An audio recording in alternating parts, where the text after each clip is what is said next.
I welcome the participants in this session on tribal livelihood, innovative practices and Government of India initiatives. If we say what is livelihood, then the simple meaning of livelihood is that it is a means of securing the necessities of life. Conceptually, livelihood connotes the means, activities, entitlement and assets by which people make a living and attempt to meet their various consumptions and economic necessities. Livelihood amongst the tribal communities in India is complex, dynamic and multidimensional, which is like the perception of which varies with geographical location, type of community, social, economic, cultural and ecological determinants. And basically if you see that agriculture constitutes as a major source of livelihood amongst the tribes in India. Forest provides a wide spectrum of livelihood for tribal communities in the form of direct employment, self-employment and also secondary employment. Now this various livelihoods that they get through the forest are the sale of fuel wood, the fodder, grazing, lopping, grass cutting, forest based handicraft and cottage industries, sericulture, lac cultivation, beekeeping, charcoal burning, leaf plate making, liquor making and rope making and so on and so forth. If we see the agricultural practices by the tribal communities, the tribal communities per se can be broadly divided into three main categories based on adoption of agricultural practices, which again depends on the exposure to technology, market forces and natural resources. The first we can say as the primitive agricultural practices of shifting cultivation. Second is assimilated tribal communities and adoption of modern practices, and third is agriculture near urban agglomeration and vegetable centric agriculture. Now first, like primitive agriculture and practice of shifting cultivation, that is agriculture in tribal areas is very diverse in places like northeast regions as well as parts of Andhra Pradesh, Odisha etc. Jhum cultivation is practiced. Now this jhum, also known as the slash and burn agriculture, is a method of cultivation where forest vegetations is cleared by burning and put into cultivation for 3 to 4 years and again they shift to a new area. The second is like assimilated tribal communities and adoption of modern practices where they have taken subsidies for seeds, fertilizer and opening of dealerships in far-flung areas. Then there is a promotion of line sowing. There is also a subsidies under farm mechanization, high incentives of agro processing and post harvest equipments are there, credit promotion through PACS and LAMPs. So these are the various states have taken initiative and extension schemes under Government of India and state government where they have funded projects for promotion of modern practices amongst the tribals.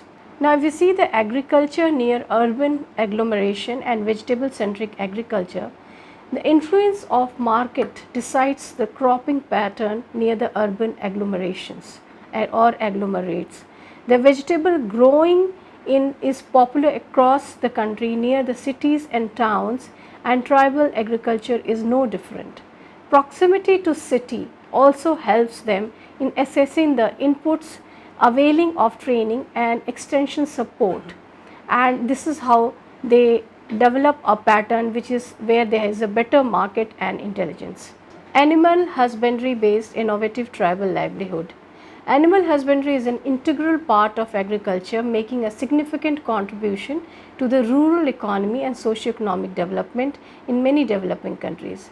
And livestock is also linked closely with the local culture and traditions which are being followed ever since the domestication of livestock for economic benefit. If we see the art and craft based tribal livelihood, we will find that making handicrafts is one of the most important occupations of the tribal communities. Traditionally, it is related with the nature and environment, and the tribal handicraft are specialized skills which are passed on from one generation to the other, and their handicrafts are means of livelihood of the artisans. This art is a gift for tribal society which is given to them by the nature. The art of weaving. The art of weaving includes design on clothes and making fishing nets. Many articles are made with the help of reeds of bamboos, and they are also musical instruments which they make by weaving and using these materials. The skills are customary and have been developed by the tribal communities. Next is the skill of clay work. The tribal communities have developed and preserved the skill of making the basket and clay tiles used as roofing material of the houses. Wood carving is also an important handicraft which is observed in Nandubar districts due to the availability of wood as raw material from nearby forest areas. Woodcraft is the most famous and it is beautiful and unique art of wooden carving of tribal society. These wooden art or the craft of the tribal society is used for furniture items etc., and among the furniture items divans and cots and boxes are very famous and attractive since beginning. Sericulture is one of the primary occupation of livelihood of the people in tribal areas. Most of the tribals are involved in sericulture, that is Tussar and Erie are the main forest based cultivation. Among these, Tussar cultivation is the major crop adopted by the tribals and practiced in the reserved areas. Pisciculture is also one of the occupations of the tribals, and fish cultivation or pisciculture includes bringing the fish commercially up in tanks or ponds mainly for food. It is the foremost type of aquaculture, and while different other strategies may fall under the mariculture. Go Tribal campaign to promote tribal art, craft and global market.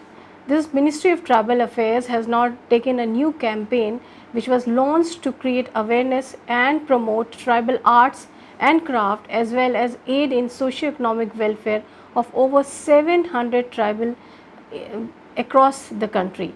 It was organized by the Tribal Cooperative Marketing Development Federation of India, that is TriFed.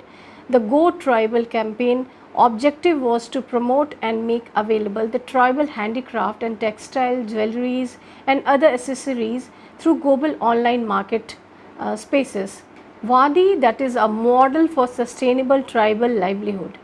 The National Bank for Agriculture and Rural Development, that is NABARD, has been supporting various welfare projects for the scheduled tribes in the country under its Tribal Development Fund. The Wadi project is one of such integrated tribal development initiative of NABARD.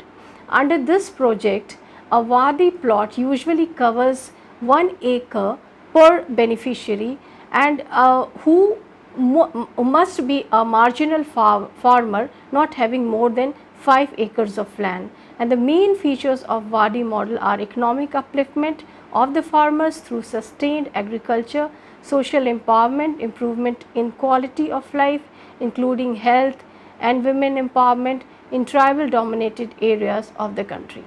Some of the government initiative in this regard is Agriculture Entrepreneur Scheme, Clean Gopala, Green Gopala, Agriculture Productive through High Density Farming, Portable Water to Household in Hilly Regions and Tribal Regions through Gravity System, Horticulture Practice and Agreement Initiatives, and Scientific Sericulture Enhancements Livelihood. So, these are some of the initiatives and some of the livelihood taken by the tribals which I spoke about you. Much in details I will be taking in my session, and will be more interactive videos that I will be taking you to the field, how they are involved in this kind of livelihood. So, thank you participants for your patient hearing.